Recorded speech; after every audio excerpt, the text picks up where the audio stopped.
So hello students, this is Neha Chauhan taking biology lecture for class 9. So class we started with the chapter fundamental unit of life. What is fundamental unit of life? It is cell. So we started with the chapter cell, and in that we have studied about introduction. Then we started with the structure of the cell. So in the structure of the cell, we have studied about plasma membrane till now only. In today's class we will be studying about the nucleus. So what I have decided is we are going to make a model of the cell. So this is a cell. You can call it as an empty cell because there is nothing inside, but I have made a black boundary or outline of the cell. Black outline of the cell, you can see this black outline is the outermost membrane of the cell known as plasma membrane.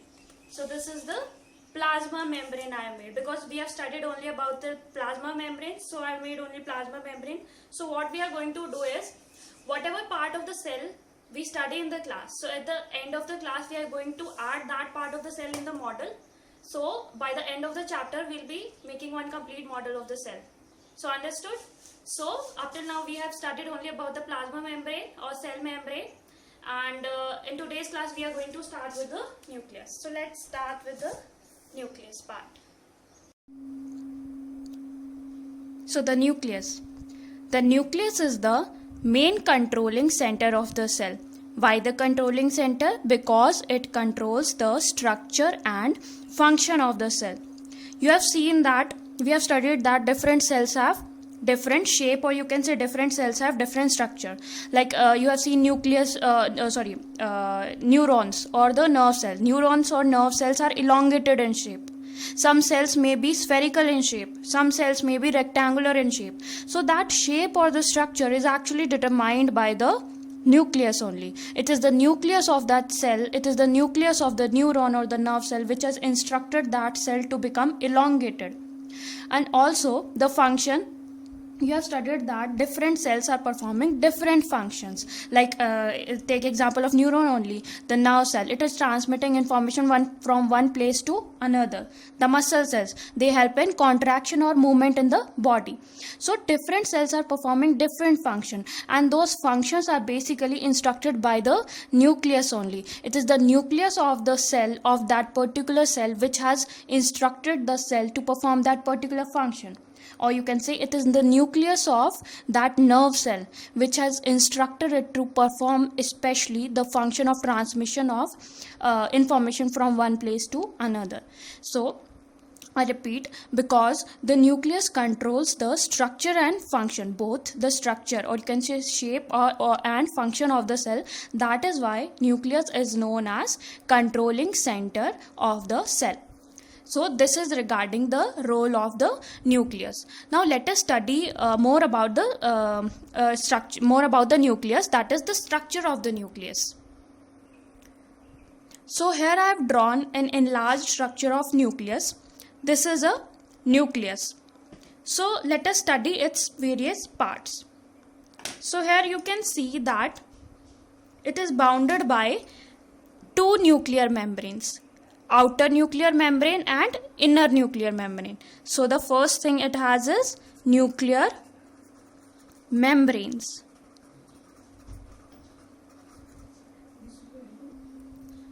So it has two nuclear membranes. This one is the outer nuclear membrane and this one is the inner nuclear membrane. So you can say that nucleus is bounded by two membranes, outer nuclear membrane and inner nuclear membrane, and in between you can see that pores are present in some places where outer and inner both nuclear membranes are absent. Those places are actually pores. So these are basically the gateways for the passage of materials inside, from outside to inside or inside to outside of the nucleus. So these act as gateways for the transfer of materials in or out of the nucleus. Now this was about the nuclear membrane. Second thing, inside the nucleus there is present these dot-like structures I have made, these dot-like structures. This is the liquid matrix of the nucleus which is known as nucleoplasm. it is the liquid matrix inside the nucleus, inside the nucleoplasm. The genetic material is suspended. The genetic material is present. So this kind of structure I have made, this messy kind of structure, it is actually the genetic material. So about the structure of nucleus, it is bounded by two nuclear membranes, outer and inner, and at places where these membranes are absent, those places are known as pores, which are gateways for the transfer of material in and out of the nucleus. Inside the liquid matrix is known as nucleoplasm. Then in the nucleoplasm is suspended what we call as genetic material. So now we have understood both the role and structure of the nucleus. Now let us understand what this genetic material is. So what is genetic material?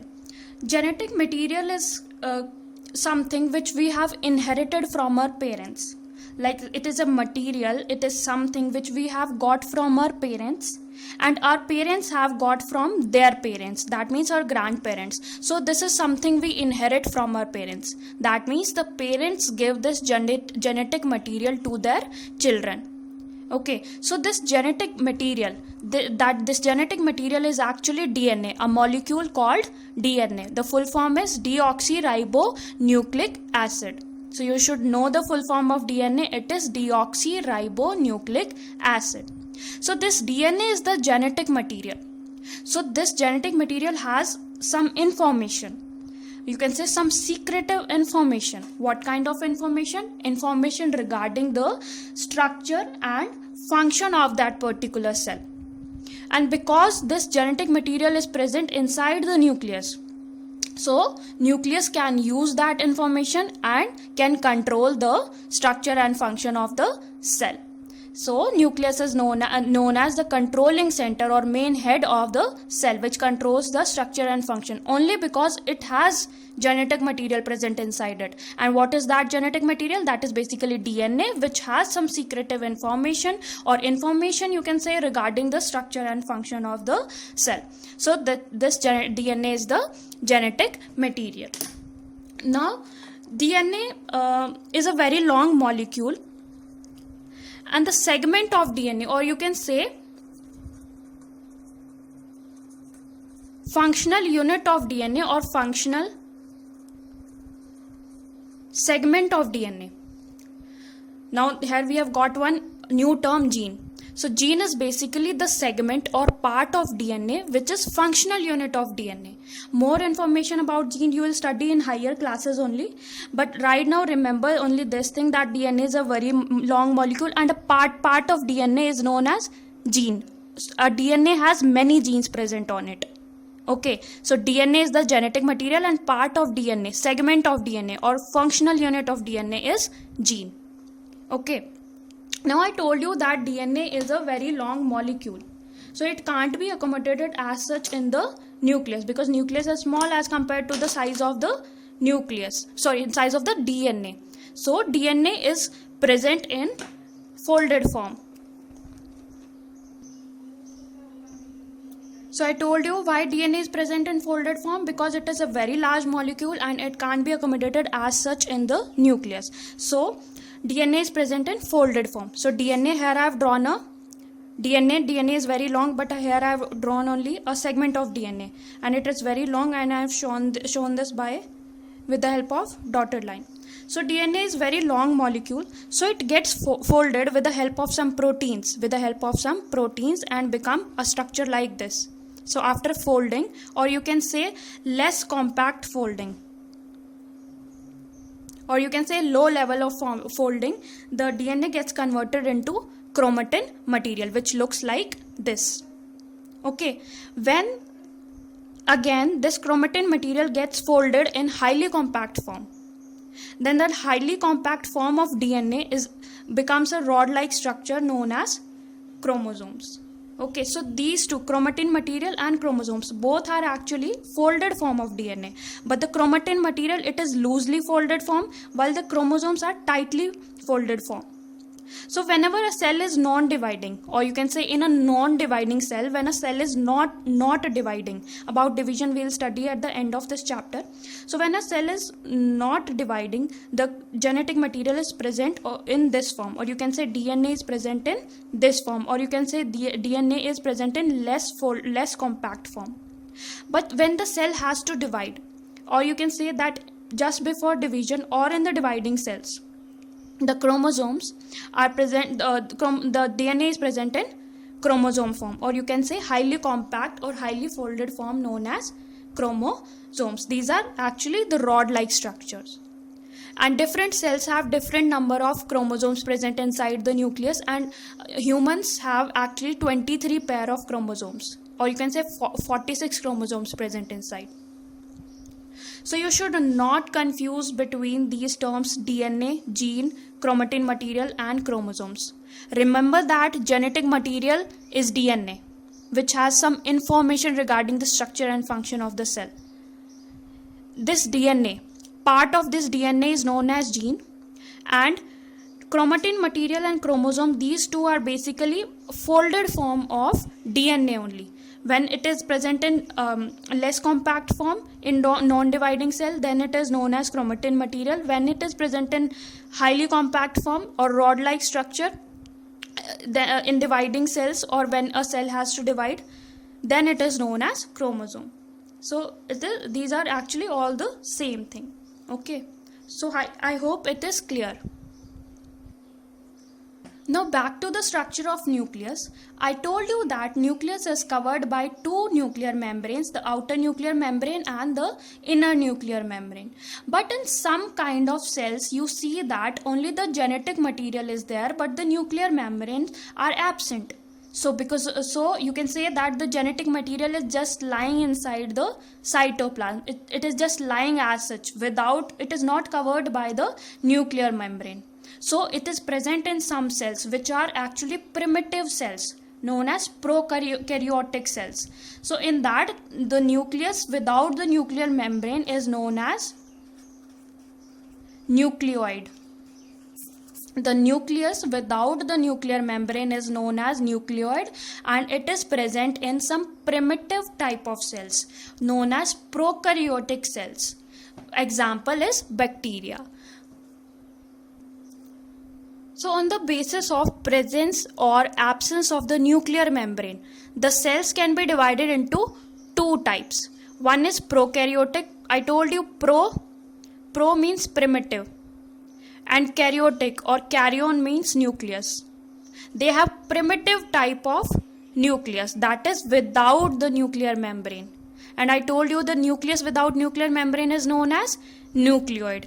In these cells, the genetic material lies in the cytoplasm only. It is not covered by a nuclear membrane. So these are primitive kind of cells, or you can say that cells with primitive nucleus. Example is bacteria. Next is this eukaryotic cells. Eu means advanced. So these are the cells with advanced nucleus. That is the nucleus which has nuclear membrane present. Both the nuclear membranes present. So the genetic material lies inside the nuclear membranes. Examples of advanced cells are amoeba, plants, fungi and animals. So you can say that the organisms with prokaryotic cells, they are known as prokaryotes, while the organisms with eukaryotic cells are known as eukaryotes. And also one more thing, while starting the structure of cell, I told you that there is one outer plasma membrane, cell membrane, then we have nucleus, which we have studied about today. Then in between the nucleus and plasma membrane, there is a fluid substance known as cytoplasm, and in the cytoplasm some membrane bound organelles are present. Some organelles, little organelles are present, which we will study about from next class.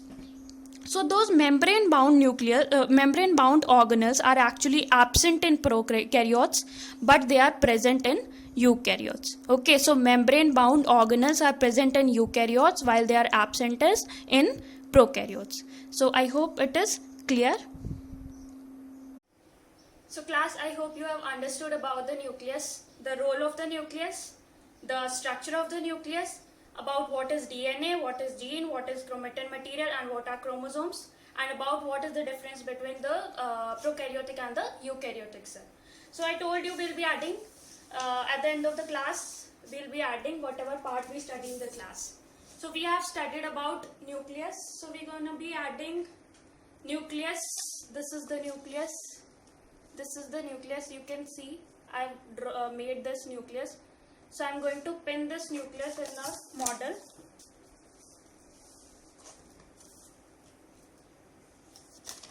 So I have attached the,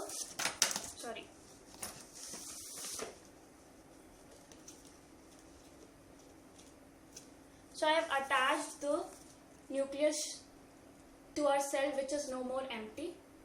So this is our model of the cell till now. So I hope you have understood the concept of plasma membrane and the concept of nucleus, and also the concept of cell wall. So that's it for today's class. Thank you.